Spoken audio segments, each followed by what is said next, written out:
What is Cafe Mocha? Cafe Mocha is experts, celebrities. What's up? This is Belbit DeVoe. Yours truly, Idris Elba. This is Fantasia. This is In Vogue. This is India Ari. So much more. All from a woman's perspective. What flavor are you, baby?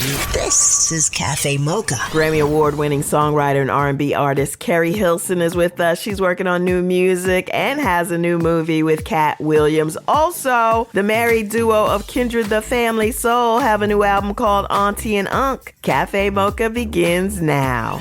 I'm Angelique along with Lonnie Love and Yo-Yo. Lots of good stuff streaming on TV and in movies. But guys, I want to talk about this Janet Jackson documentary on FX. New York Times presents Malfunction, the dressing down of Janet Jackson. It's all about that Super Bowl incident. So now people may have seen the Britney Spears version of this. New York Times did a whole documentary. It was on FX and it was on Hulu about Britney Spears and the conservatorship and everything that she was going through, and it was explosive. And so now they come back with the Janet Jackson story, talking about the Super Bowl, talking about what happened, and talking to your boss, Lonnie Love, one of the former producers of the Super Bowl halftime show and everything that went down. But the interesting part of this is how everybody blamed Janet, and now 15 years later, people are looking at it differently. They're looking at Justin Timberlake like, yo, dude, you've been getting away with stuff for years and ain't nobody called you on the pavement yet. I can appreciate that documentary, but I would rather wait for Janet's documentary to come out, which is going to come out in 2022. I want to hear her words. And I just had Tito Jackson. I interviewed him for The Real, and I asked him, did he feel that Janet got a raw deal when all that happened? And he said, yeah. He said, I felt like she got a raw deal. And they've been pretty much quiet about, that whole situation when it happened. And I think what happened was the people that are doing the Britney, they saw the connection with Justin Timberlake because, a lot of people didn't realize that how Justin had did Britney. And so it's sort of like a sequel of what, he's doing to these women. But I really want to see what Janet has to say in her documentary that's going to come out and how she feels. And from what I'm hearing, it's going to be very revealing. I hope so, because Janet never, they're very private. Yeah, you want to hear Janet's side of the story. You want to hear what she has to say about it because she's the victim in this. She's the one they're blaming, and she got the raw deal. They really did her dirty in the press after that incident. And you know what the documentary talks about is how the head of CBS at that time, the very same guy who was Me Too'd out of CBS for bullying women, for sexually assaulting women, Les Moonves wanted Justin and Janet to show up at his office after Janet apologized in writing, apologized on tape, a video, apologized some more. Les Moonves, the head of CBS, wanted Janet and Justin to show up at his office and kiss the ring and apologize to his face for embarrassing him. And she wouldn't do it. He wanted to see her in private. And you know what, Yo-Yo? With all that followed afterwards, that may very well have been what he wanted. Because the history of a lot of the movement and a lot of women who have spoke up about the Me Too movement, and to see a lot of the shenanigans that has been going on behind the scenes with a lot of these executives, not all, but those who have been called out, to make such a big deal. And, just for what? Yeah, well, we don't find that out till later. And I just love that fans made Janet's album number one. When we had Jimmy Jam and Terry Lewis on, they were talking about it. Fans were so outraged after that Britney Spears thing came out and people started making the correlation between the way Justin treated Britney and the way Justin treated Janet. They went out and made the Control album number one again. That is never, it might have been done with Michael. I'm going to tell you, Prince, a lot of times too, it's these publicists that they make the wrong moves. They make the wrong calculations. I was, talking about, we had a conversation about how BTS actually gave $1 million to the Black Lives Matter movement. And then we were talking and somehow Justin Timberlake came into play because he had put up a post, he was trying to support and be an ally, but then, he started scrubbing the comments and all this other kind of stuff. And it was a mess. So his publicist actually contacted my show and wanted me to, talk about, look at all the stuff that Justin has done for, he's donated this, he's donated. I said, well, Justin can come on the show then if you want to do that. Yeah. And so I'm saying all of that to say is that a lot of times these publicists are giving this bad advice to their clients. And, it follows them for years. Yeah. So now we're just hearing about this whole thing with Janet because, I never thought she was going to be canceled. I didn't know that businesses and companies weren't hiring her. And, and they weren't putting her. I didn't realize that. She lost her endorsement deals at the time. Mickey Mouse at Disneyland or Disney World, there was a Mickey Mouse that had the control outfit, the hat and stuff that she wore in Rhythm Nation. That outfit, they took it off. She had deals that with big companies, a movie that she was supposed to do, all canceled. Whereas Justin Timberlake, his McDonald's deal still held up. All the stuff he was doing still held up. He showed up at the Grammys and giggled about it like it was no big deal. And he has continued to soar into the stratosphere. And now, Yeah, sorry, it would. Justin. What could have happened? Like, what do you think, in your opinion, what should have been done at that time? Nothing could have been done. But honestly, the only thing that would have made this at least fair was if they both got equal beating up. Totally agree. Yes. If both of them got beat up equally, then I would be like, well, you guys did a stunt. It flopped. And these are the consequences, and, get over it. This is Cafe Mocha. On the line are Asia and Fatin, better known as Kindred the Family Soul. How you guys doing this weekend? Oh, we're doing lovely. Oh, we're doing very good. You guys have a real big family, and it is really nice when you can get the entire family together because, like you said, for history, our tradition has been that soul food. What are you most thankful for this year? Good health, being back on the road and getting an opportunity to, do what it is, of course, that we love to do and that we've been blessed to do. And, being able to take care of our family in the way in which, we feel is necessary and that they need. And, again, to have all of our children doing really well and, it's still a really good time, despite all of the different things that we've all been challenged with for the past year and a half or so. So we are grateful for those things. Asia, I just want to make sure, since the last time we saw you guys in D.C., last time we talked, you ain't had no extra kids, right? Now, here's the thing. Stop. First off, I'm 43, okay? That don't mean nothing. And the husband, hold on, I'm not saying you can't have a baby at 43. I'm saying won't be having a baby at 43. And also my husband, and we just need to make sure this is clear. Are y'all ready? Mm-hmm. Are the listeners ready? We ready. Y'all may joke all you want to, but my husband has been fixed for 11 years. Nice. 11 years. Staying fixed. This man has had a vasectomy. He has gone and handled the physiological business required so that our family stays the size that it is. Remember that famous Allen Iverson press conference all about practice? Yeah. Not a game. We talking about practice. Right. That's all we doing these days. So how are the kids, though? How have they handle the pandemic? I mean, I know you guys, anybody that's in music, and all of us were really shut down.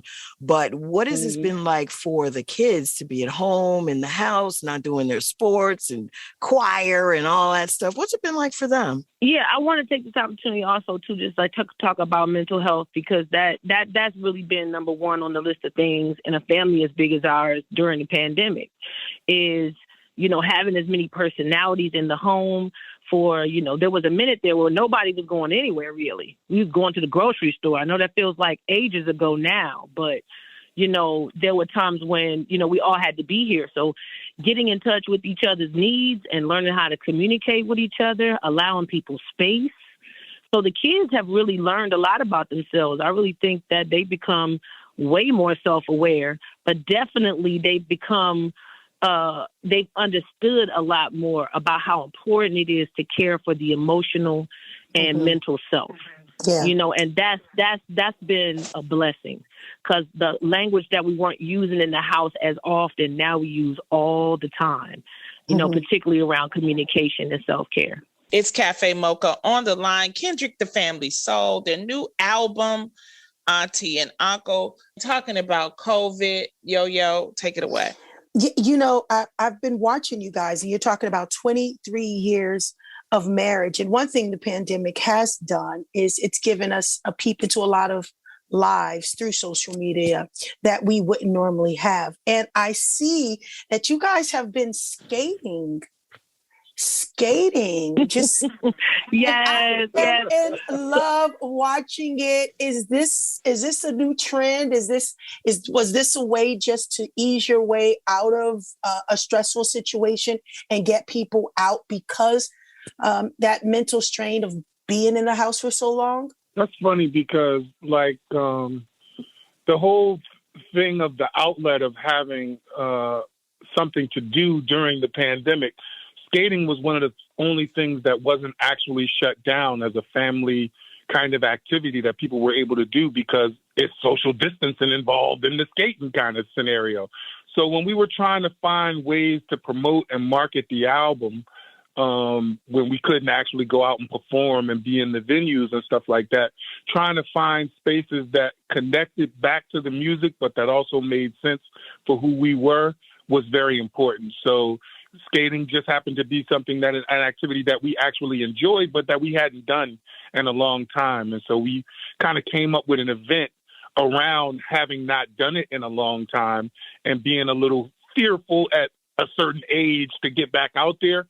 But we knew that it was a fun activity and that our music really resonated with the skating community. So though we're not expert skaters and weren't trying to give off the impression like that we're super skaters, but we just really enjoyed the activity, and we thought that it would be a nice way to connect with our audience, and it really was. And we got a chance to do a couple of different events in different cities, Atlanta and DC, and where else did we go? Atlanta, DC, and Jersey. And we were supposed to do a few more, and we may still as time goes on. But it's been really, really fun. We met a lot of great people, and seeing a lot of other people get past a little bit of that fear too of getting back out there and trying it again. So it was kind of cool. Well, let's talk about the new album, Auntie and Unc. We've been waiting on a new project from you all. So let's talk about it. Talk about the breakdown, I believe, Over the Moon, Break it Rejoice, down. Renew. Yeah, break it down. Make it. Made it. Ooh, you can tell I'm tired. Go ahead, Lonnie, knowing them times. Black Love Story. I mean, these are just wonderful titles. So tell us a little bit more about it. Well, during the pandemic, obviously we couldn't perform. So, we went into the studio as soon as we were able to, and really didn't know what we were going to do. We just went in to have a good time, finish out some work that we had already started. But we really got going and, had a really great rhythm. And the result was our new album, Auntie and Unc. And everybody was like, well, how come Auntie and Unc, But I just think at this point, we've been in the game a good while. This is our 7th recorded album. We've been married 23 years. We started when we were in our 20s, but now we're in our 40s. 23 years? Yeah, now we're in our 40s. So it's like, we have a little bit of, we have a few receipts, you know what I'm saying? And so we've gone from brother and sister to auntie and uncle, you know what I mean? And I feel like we've embraced it. It's Cafe Mocha. On the line, Kendrick the Family Soul, Auntie and Unc, their latest album. This is your 7th album? It is. Well, we have 8 albums, but this is our 7th recorded CD, yes. 7, okay. And so tell me, you guys, there's not a lot of married couple. I think Marilyn McCool and Billy Davis. And Billy Davis Billy was the Davis. last couple. You know, I'm old. I'm like, and they still out there doing their thing. They got a new record out. That's a banger. And they got. I was just listening to them the other day. They got some classics. Yeah, but go ahead. Well, but that's what I'm saying. Like, how hard is it being a duo, and especially a husband and wife duo? I think it's a little bit easier than people think, to be 100% honest. I mean, I think there's a thing where if you have a similar dream and you get to share that dream with your person, that's the part that I feel like has been the blessing, and that we don't have to you know, if you're in entertainment and your mate isn't, there's language they don't understand. Mm-hmm. And there's certain things that you might want to say to them that they're like, they empathize, but they don't get it. So I think for us, that's been the blessing. But the challenge is the same challenges that most couples have. I mean, we argue, we disagree, we may not be on the same page all the time. You know, we about to argue if you cut me off. What I had said was like, no, I mean, you know, it's the same stuff. You know, we go through the same things. It's just regular. It's just African students. Yes, ordinary African students. But what about for the kids, though? Because, you know, I imagine that both of you are on the road together. So, I mean, what's it like for them? Yeah, I mean, our kids definitely have, like, you know, this is a keep it real kind of environment, correct? So let's keep it 100. Yeah. Our kids have definitely dealt with a little bit of separation anxiety when they were young because both parents were on the road at times. Mm-hmm. And that's where our village has been really important. You know, parents, you know, their aunts and uncles, their cousins, people just coming together to support the vision of our family.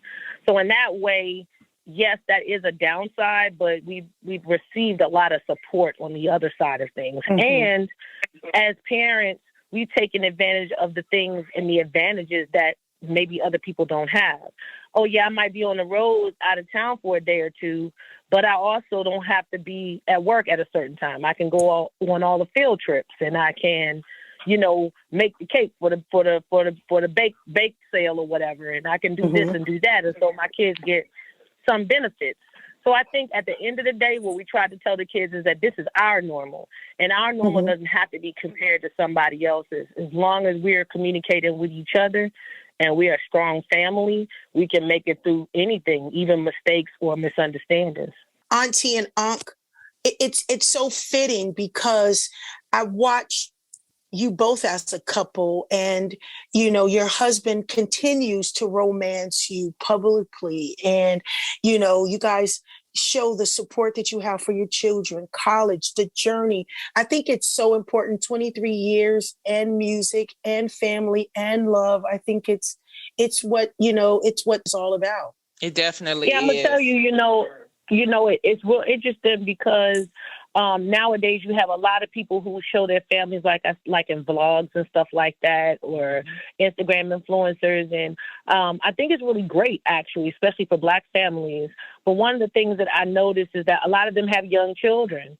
And sometimes you don't get an opportunity to follow a family through its journey from having small, cute kids that say cute things and do cute things until they're adults, you know. And one of the great things about our journey is that if you've been there with us the whole time, then you've seen my son be 3 years old in our first video, and then you watched him graduate high school, and then this year, the next spring, you know, God willing, you're going to see him graduate from college. And so you've seen the progression and the growth, you know, the progression and growth of a family, you know, and I think that's important. Not perfection, but just being able to, you know, connect.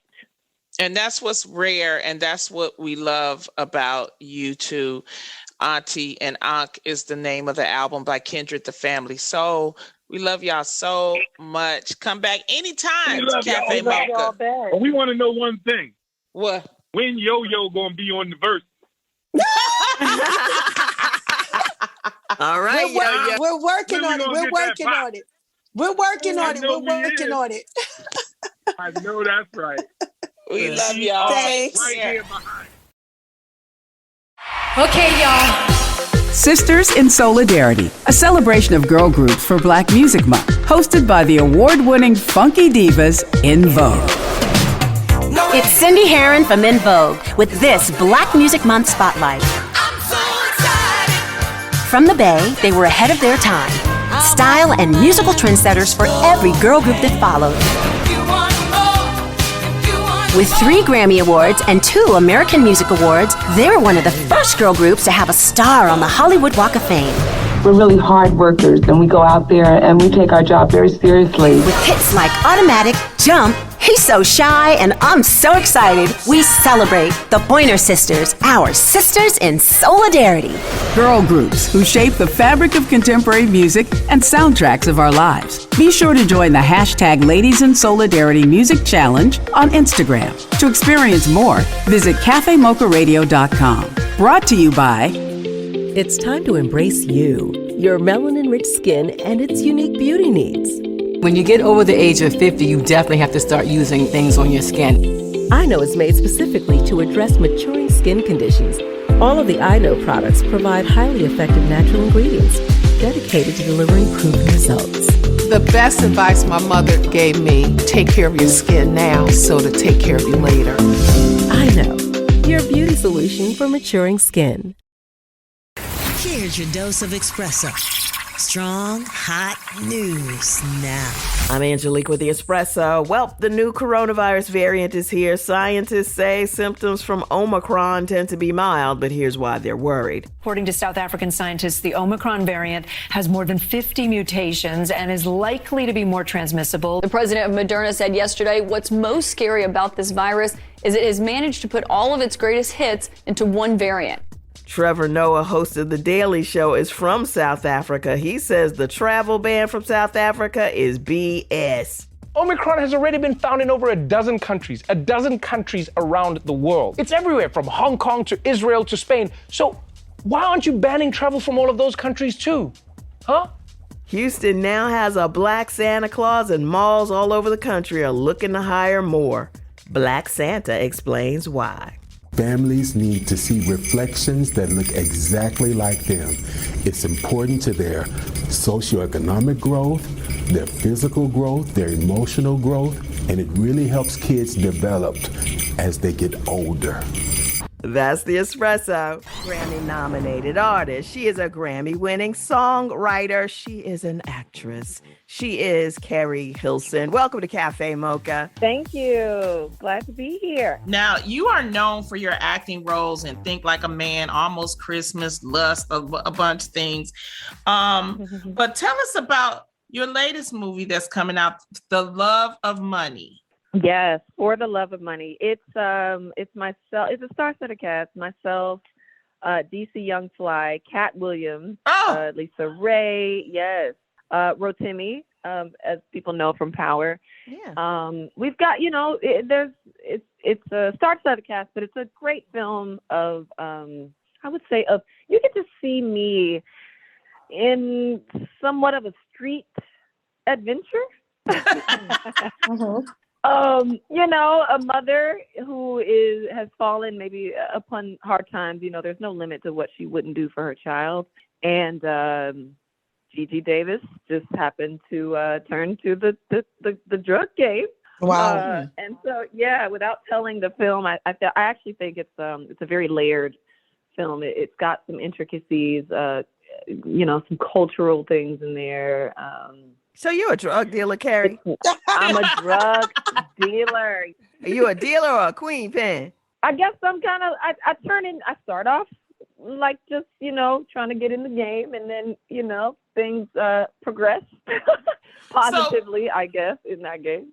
So, Keri, what attracted you to this role?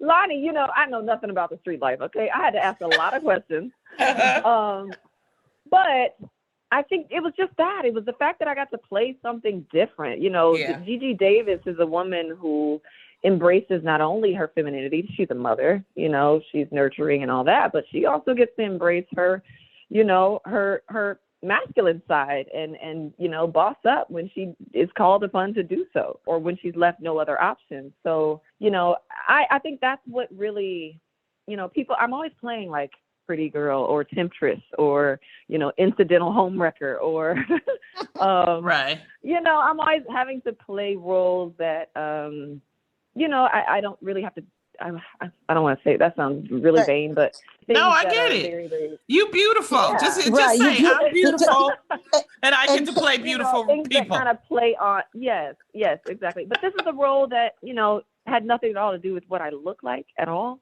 Right. And I appreciated that about. It's a stretch. That's what you say, Keri. Yeah, It's a stretch. It was a stretch. It was a stretch that, I was grateful for the opportunity to play differently. Talk to us about how acting has become like therapy for you, Keri. Oh, listen, the fact that I get to depart reality and be in an alternate universe for a little while, these past couple of years when I have really, I guess, delved into this craft, that's been the best part for me. It's like, oh my God, it actually feels more like reality on the set than what everything is happening that, in the world right now. So I loved that, I get to stop time and be in an alternate universe, be somebody else, step outside of my body and all the worries and all the stress. Because when I picked this acting thing back up, we were getting, it was damn near, it was civil unrest. This right. was, it's 2020, all that, civil unrest. We got health crisis. We got, some trials going on. We got an election. It was so much turmoil in the world, and still we're dealing with things. So I think that's been the best part about it for me, How do you handle that as an artist who, is used to touring and being in the studio and, having creative outlets to, deal with some of this stuff? How was it for you kind of watching this go by? Were you involved? Did you go out there? Did you write songs? Yeah, I wrote. There's a song that I almost released. I don't really, I think I channeled it into the acting, into my writing, into, my art. I'm also a visual artist. I paint. So, being a creative, you're going to find a way to channel all of your frustration. But yeah, I put it in these roles. I put it in, the music that people will soon hear. But, you got to find a way to process it and express it, get it out. Yeah, we definitely miss you singing. You are one of everyone's favorite. So everyone loves you. We want to see you definitely on the big screen, but we definitely miss your writing and your music because you are one of America's favorites. Oh, thank you. I appreciate that. Yeah, I do plan to return. I don't know when, but I know that I must. I know there's things in that space that I want to do now that I'm a woman, making my own decisions, controlling my own career. And I need to do that for myself, not even just for the fans that have been waiting and enduring false starts and fake press releases about my music and things like that. Like, my fans are amazing for that, for waiting and for caring still. It's Cafe Mocha on the line. We're talking to Keri Hilson. And I want to ask you, since you're talking about womanhood and ownership of your image and your work. Ashanti just announced that she's redoing her debut album that she co-wrote with the folks over at Murder Inc.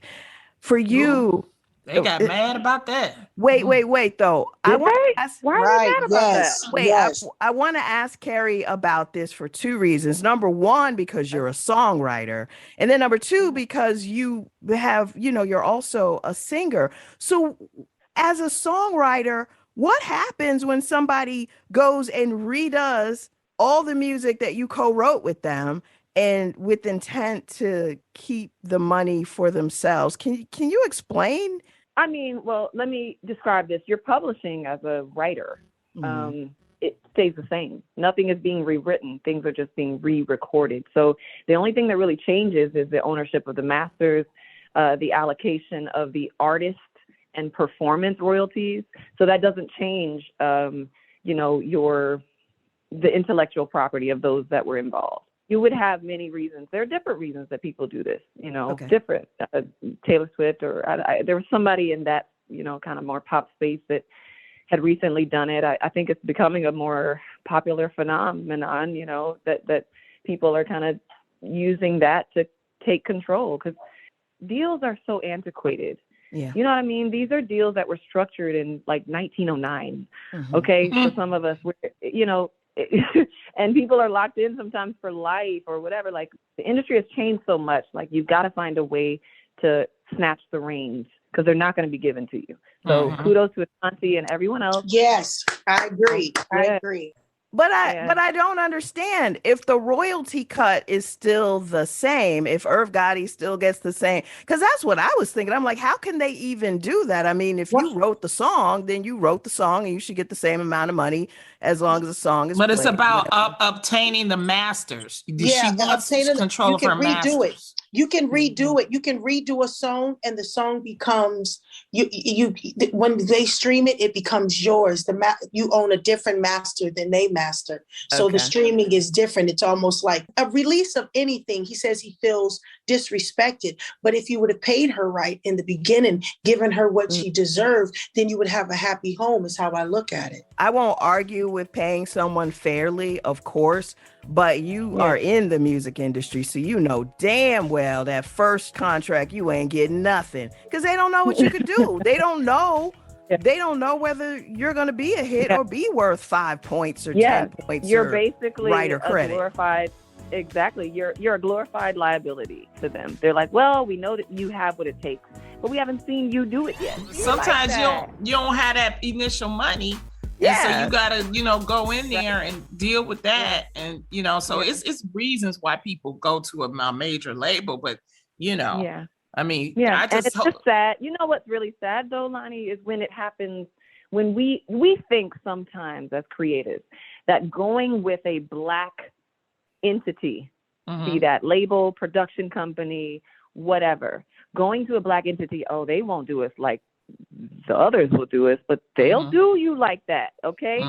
Like, that's been the sad part about seeing a lot of people in the higher up places on the Black side of our industry. That we will, some might argue it's just business, but when I'm thinking about an entity holding a Black woman down, it just rubs me wrong, Yeah, definitely.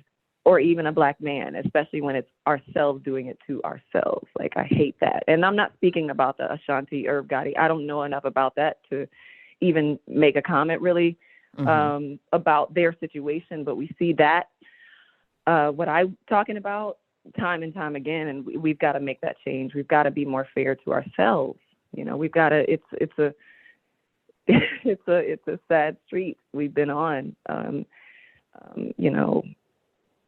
holding one another back, I guess, from true ownership and true, a platform is what we're all after. Just having a bigger platform and the resources, yes. But these deals don't have to be structured the way they're structured. So I'd love to see that change. And when I start signing artists and writers and producers, like, I'm going to do very fair deals. Keri Hilson, thank you so much for joining us on Cafe Mocha. Thank you so much for having me, ladies. And For the Love of Money is in theaters nationwide November 24th. Go check it out. Make sure you wear your mask while you're in there. That's right. Bring your friends, bring your family. We're going to have a good time in the theaters. See you guys there on the big screen. Thank you, Keri. Take care. Thank you. Bye, guys. Bye-bye. Good luck. Loving our brothers, men with strength, wisdom, assertive, and genuine in their spirit. It's the Cafe Mocha Swag Awards, hosted by Rashawn McDonald. This is Rashawn McDonald from Money Making Conversations. This week I sat down with Cafe Mocha Swag Award winner Ryan Morgan. Despite being incarcerated for a bank robbery he committed at 19 years of age, he used his education and athleticism to become the founder and CEO of Aqua Equity Water. Here's what he had to say. I grew up in San Bernardino, which is inner city, much like Watts or Oakland, a lot of projects, a lot of poverty, and therefore a lot of gangs. you feel like when you're in the inner city, and it's a misconception, and this is what we're trying to expose, that to bring truth and light, but you feel like you have limited options to where either to make money, I gotta play sports, or I gotta do something illegal and hustle because I don't have another avenue for me to help get out of this poverty and this hardship in this inner city. If you want to hear the full interview of Ryan Morgan, visit moneymakingconversations.com.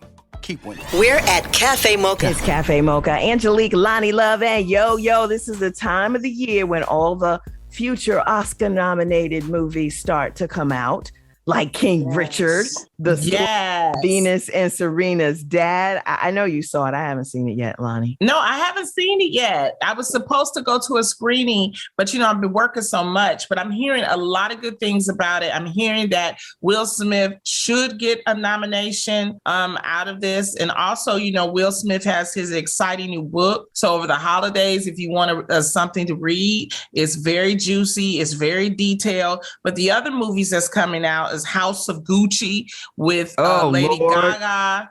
Ooh, that look like it's gonna be. It's based on a true story. Okay, what? You tell that part, and then I already saw it at my other job. Okay, so you go ahead and share what the story's about, and then I'm gonna tell you why you shouldn't waste your $27.50. Why? A bunch of fake Italian accents. At one point, one of the stars is like, "Forget it. I can't carry on this Italian accent," and drops it and goes back to the British accent. It is all costumes, gorgeous. Everything else, awful. Okay, awful. There's House of Gucci reviewed by Angelique. Also, you're going to have West Side Story. I can't wait for that. Yeah. Hey, but I'm still laughing at the fake accents. I know.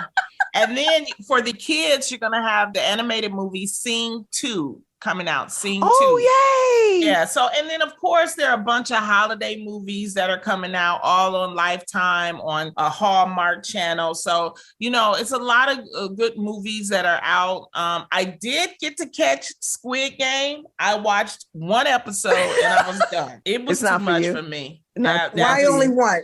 Because one was enough. All that shooting and killing and all. I'm like, what is happening? And I just was like, and people say, oh, hang in there. I'm like, nah, I'm no, good. You know what? If that's the thing about Squid Game on Netflix, it's been on, it's the most streamed movie in Netflix history by far. It used to be Bridgerton, now it's Squid Game.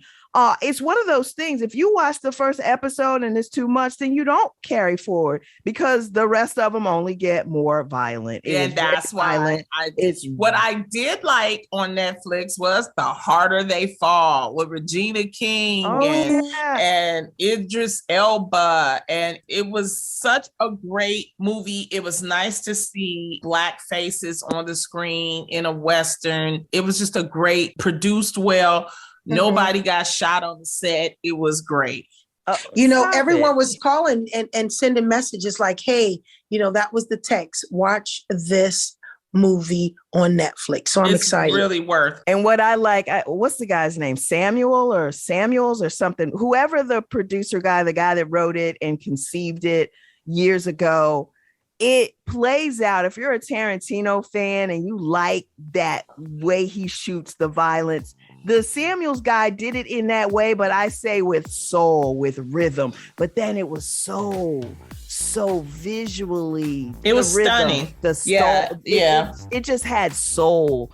And I love it. And I don't know what he does next, but I really liked it. KBLA Talk 1580. That's the show. Until next weekend, you can find us on all platforms at Cafe Mocha Radio. Cafe Mocha is a production of Miles Ahead Broadcasting in partnership with Compass Media. Executive producer Sheila Eldridge. For comments, booking, or more information, visit cafemocharadio.com.